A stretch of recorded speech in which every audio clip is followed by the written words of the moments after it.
इस बात पर सवाल होने लगेगा कि सीडीएस ने सिंगापुर में जाके कह दिया हमारे जहाज क्यों गिरे, यह महत्वपूर्ण मुद्दा नहीं है, महत्वपूर्ण मुद्दा यह है कि उसके बाद हमने क्या किया, टेक्निकल क्या करनी थी। अब अगर भारत के किसी पत्रकार ने यह बात लिखी थी, टेलीग्राफ में छापी थी कि राफेल गिरे, एक पत्रकार ने लिखा था, तो भक्तों ने उसको गालियां देना शुरू कर दी थी, कहा तो देशद्रोही है। और सीडीएस विदेश में जाके ये बात कह रहे हैं। भारत का विदेश मंत्री पाकिस्तान को बता रहा कि भैया हम हमला करने आ रहे हैं। और क्या ये युद्ध की कहानियां ऐसे होती है कि आप पाकिस्तान को बता दो हम हमला कर रहे हैं? कहां चली गई सारी बातें? भारत सरकार कहां झूठ बोल रही थी? सीडीएस कह रहे हैं कि हमारा 15-20% समय झूठी खबरों को रोकने के लिए गया, हमारा काम भी हो जाए और तुम्हारा सम्मान भी रह जाए। लड़ाइयां क्या ऐसे होती हैं? ऑपरेशन सिंदूर के बाद जब हमारी सरकार ने देखा कि विश्व स्तर पर कहीं ना कहीं डिप्लोमेसी में हम पीछे रह गए और पाकिस्तान आगे चला गया, पाकिस्तान कम से कम ये पूरे विश्व के नेताओं को समझाने में कामयाब रह गया कि वो आतंकी देश नहीं है। इसलिए भारत में हुए आतंकी हमले की सभी निर्भसना करते हैं, लेकिन पाकिस्तान के खिलाफ कोई बोलने को तैयार नहीं। अमेरिका जो सबसे बड़ा सरपंच बना हुआ है अभी, वो भी पाकिस्तान की मदद करने उतरा, या IMF का लोन, वर्ल्ड बैंक का लोन, बहुत सारी चीजें। इसके बाद पूरे विश्व में भारत क्या है, कैसा पीड़ित है, और पाकिस्तान, हमारे सरकार ने तथाकथित होनहार 51 सांसदों को हमारे खर्चे पे विदेश यात्रा करवाई। ये बात अलग है कि वो जाके वहां पे अपने ही एम्बेसी में बैठ के अपने ही साथ लिए गए पत्रकारों को बाइट दे के सरकार की किरकिरी कर रहे हैं। कई जगह ऐसी बातें बोल गए कि जो अस्सलाम वालेकुम दोस्तों, पाकिस्तान ने मिलिट्री मैदान में भारत को कूटा है। उसके बाद पाकिस्तान की सियासत इतनी जबरदस्त चली है, पूरी दुनिया को अपनी मुट्ठी में कर लिया है। दोस्तों देखिए कि पाकिस्तान, अमेरिका, रूस और चाइना तीनों को साथ लेकर चल रहा है। तीनों सुपर पावर आपस में लड़ती है, लेकिन पाकिस्तान में आकर इकट्ठी हो जाती है। ट्रंप पाकिस्तान का साथ दे रहा है। दूसरी तरफ आपको पता है चाइना ने अक़वाम मुत्तहिदा के मुकाबले में एक बड़ा दोस्तों ऑर्गेनाइजेशन बना दिया है, जिसका साथ पाकिस्तान ने दिया है। 30 मुल्क इसमें ऐड हो चुके हैं। 30 मुल्क दोस्तों, अब ये समझे कि अक़वाम मुत्तहिदा की बात नहीं रहेगी। और इसमें अगर पाकिस्तान गजा का मसला उठाता है, फलस्तीन का मसला उठाता है, जब इसकी सलामती कौंसिल बन जाएगी, उसके बाद दोस्तों ऐसी फौजें गजा के लिए, फलस्तीन के लिए भी रवाना हो सकती हैं। इसलिए पाकिस्तान ने सबसे पहले, इंडोनेशिया ने, तुर्की ने इसे एक्सेप्ट कर दिया है। तकरीबन 30 से ज्यादा मुल्क अभी तक आ चुके हैं और बाकी भी मुल्क आते जा रहे हैं। यानी भारत और इसराइल को हम इस मैदान में जाकर दोस्तों कूट सकते हैं, मार सकते हैं। और पाकिस्तान को इसमें बड़ी पोजीशन हासिल होगी। जैसा कि सलामती कौंसिल के 5 मेंबर हैं, इसी तरह पाकिस्तान को इसमें भी एक बड़ी पोजीशन मिलने वाली है। बहुत जबरदस्त दोस्तों दुनिया में तब्दीलियां आ रही हैं। और दूसरी तरफ भारत बिल्कुल अकेला खड़ा है, रोता जा रहा है, लेकिन दोस्तों सुनने वाला कोई नहीं है। सिर्फ और सिर्फ हम इसलिए सुनते हैं क्योंकि हमें मजा आता है। दोस्तों आप वीडियो को लाइक करें, चैनल को सब्सक्राइब करके घंटी पर भी क्लिक कीजिएगा। कौन देख रहा था झूठी खबरें? क्या गोदी मीडिया के चैनल नहीं थे? कौन सा चैनल ऐसा था जो कह रहा था हमने लाहौर पे चढ़ाई चढ़ दी, हमने इस्लामाबाद कूच कर दिया, हमने उड़ा दिया सब कुछ, कराची उड़ा दिया?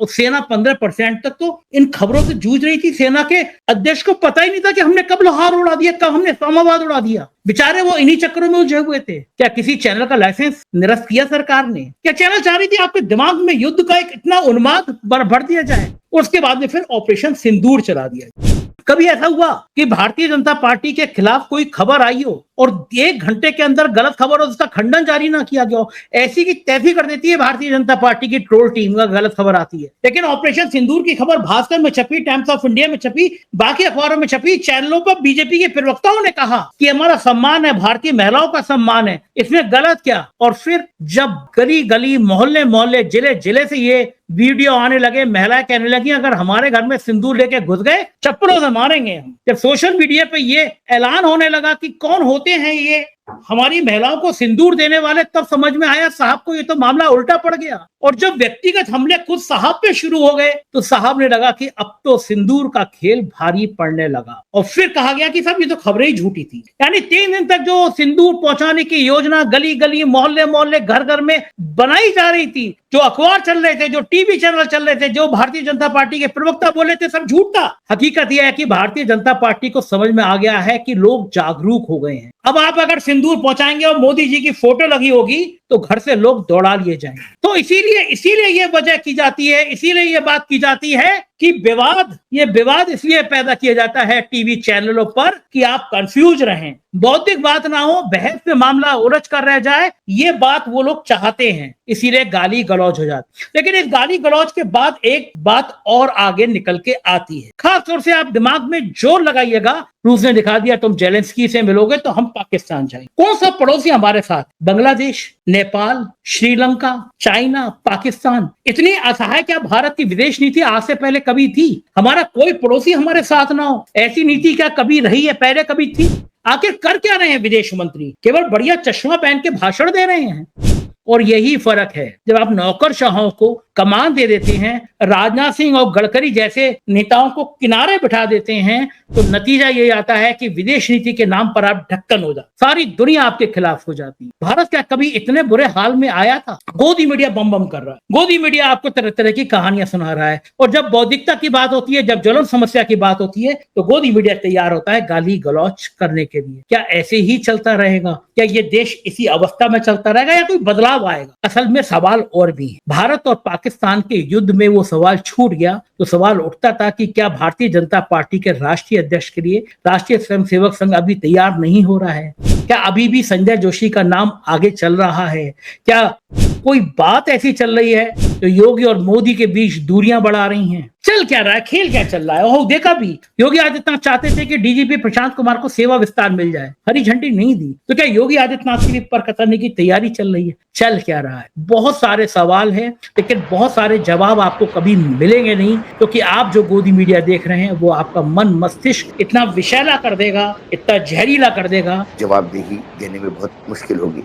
ऐसे में जहां हमें सीरियसली काम करना होगा विदेश नीति पर, और हमने देखा इस दौरान G20 हो, G7 हो, क्वाड हो, इन समूह में जहां भारत बहुत बढ़ चढ़ के बात करता था, उनमें से किसी ने भी साथ नहीं दिया। क्वाड के तरफ से तो ये कहा गया, रशिया ने ये कहा कि क्वाड जो है वो कहीं ना कहीं भारत को सामरिक इसमें जो रणनीति है उसमें भी खींचने का प्रयास करेगा, जो एशियाई क्षेत्र के लिए ठीक नहीं है। चीन, रशिया, पाकिस्तान, तुर्की, अफगानिस्तान, ये सारी एक लाइन में एक साथ हो गए हैं। और अभी डायरेक्ट हिट में हम ये खबर इसलिए ले रहे हैं कि फिर एक बार हमारी सरकार और हम हिट होते हुए दिखाई देते हैं।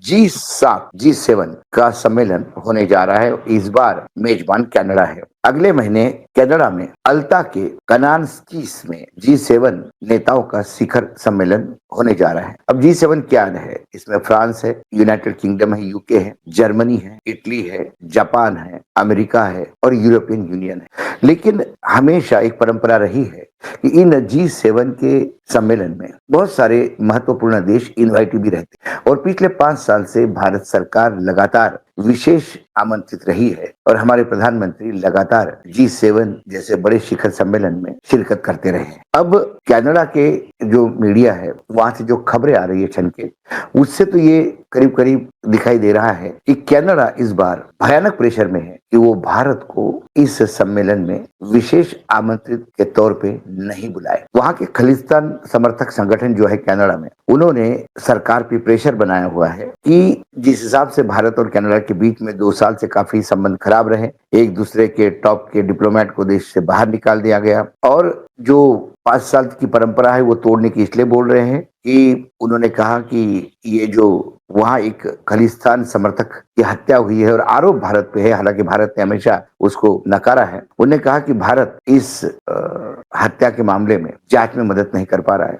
यानी संगठन का जो आरोप है कि भारत ने ही हत्या करवाई, तो वो कुल मिला के ये बताने का प्रयास करवा रहे हैं कि भारत के ही मत्थे भारत ये कहे कि हमने किया है। अलगाववादी खालिस्तान संगठन ने नई सरकार पर काफी प्रेशर बना रखा है, लेकिन कनाडा की मार्क करनी सरकार जो अभी भी आई है इस मामले में चुप्पी साध के रखी है। ये नहीं चल पा रहा है कि उन्होंने फाइनल डिसीजन क्या लिया, लेकिन जिस हिसाब से न्योते भेजे जा रहे हैं, अभी तक भारत को आना चाहिए था, इस मामले में कनाडाई सरकार चुप है। कनाडा की सीबीसी न्यूज ने बताया कि दक्षिण अफ्रीका उच्चायोग ने कनाडाई प्रेस को बताया कि कनाडा के राष्ट्रपति सिरिल रामफोसा को शिखर सम्मेलन में भाग लेने के लिए आमंत्रित किया गया है। कनाडा ने आमंत्रित किया है साउथ अफ्रीका के राष्ट्रपति को।